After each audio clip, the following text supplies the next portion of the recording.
If I had the opportunity to tell Young Tech something about how he's gonna turn out, I would just tell him just keep doing your thing.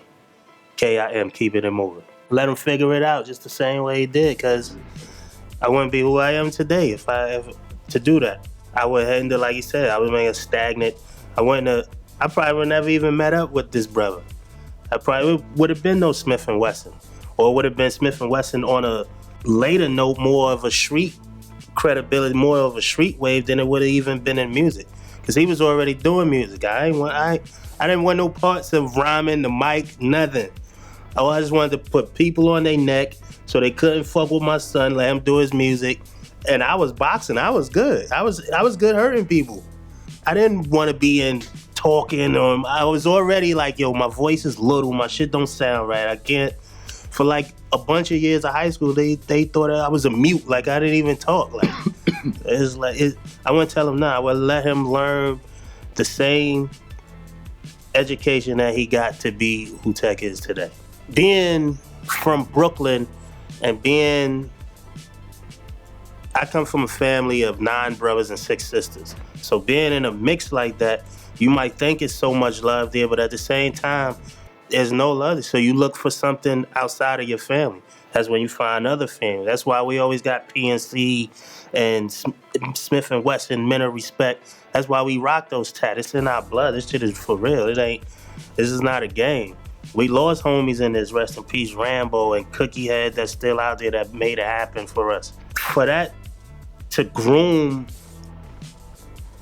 a sponge of a boy, like coming up from fresh out of junior high school to a rock of a man, to be able to stand and know which direction he want to go or still trying to get to, it all plays into this part.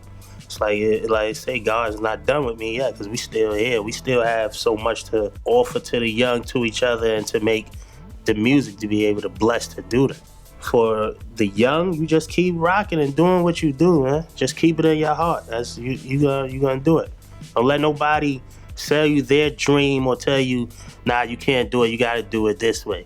Because evidently it ain't work for them, so they automatically think it's gonna work for you, and that's not the truth. You think about history. History is there for a reason. It's the sacrifices of men's deeds, you know? History should never be jeopardized. What if Malcolm Little never became X? You know, what if Clarence Giles never became God? What's crazy about Smif-N-Wessun? That was meant to be that. It was meant to be. Like, we knew rap dudes already. We was with rap dudes. Rap dudes was right here with us, but it was like that wasn't what we wasn't trying to make no rap group. And I don't even know what we was trying to make. But we wasn't trying to kick it with no rap dudes. And we wasn't trying to make it into this thing. Like, I don't think it was a dream sequence for us. It was like, yo, we real people, you know, when you hear this phrase, real people do real things, or real recognize real, that's like, all right, this is who we are right now. This is who we are right now. Real quick, I just wanted to add on to what PNC was talking about, like, not no rap shit, you know what I mean? You see a lot of rap groups and you see a lot of R&B groups get together as groups and they break up. As groups, they break up because there's really no substance, there's nothing holding them together other than the fact that they want to be, you know, that. It's like watching Anchorman 2 when Ron Burgundy said, God put me here to be famous. Some people really think it's about them, you know, and we never really had that discussion. So going back to what you said earlier about relationships, before we was able to rap, we was building relationships, you know? Like, if I could tell Young Still to know who you around, Young Still already knew that already, though.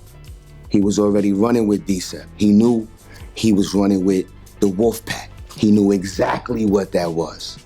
He knew how he had to be when he was running with them. He knew when he had them things in his hand, he knew how he had to have that certain mind state. He knew that if he wanted to stay on the streets, he had to switch it up. He knew that. He didn't have an older brother, but he had his brothers. He had his partners in crime. He had his PNCs. And if you ain't do it, they did it. If you ain't go out of town, they went out of town. So if you ain't get the lesson directly from your own experience, your brother went out there, and if you ain't learned from him and you still had to go out there and do the shit, then you just an idiot. So now as we building, you know what I'm saying? Now we noticing why we are partners in crime, why we do what we do. Politics and construction, this is building, putting niggas in caskets. So the young homie would get the scripture. The young homie would get the scripture. The scripture would be like reading anything else. And I guess at the end of the day, it's really how you decipher the words. After saying all this, it would be like saying zero, like, right? You tell a little homie anything, man, just let him fly, like let him spread his wings, but give him some margins, you know? Give him some jewels, some basic instructions before leaving Earth, you heard?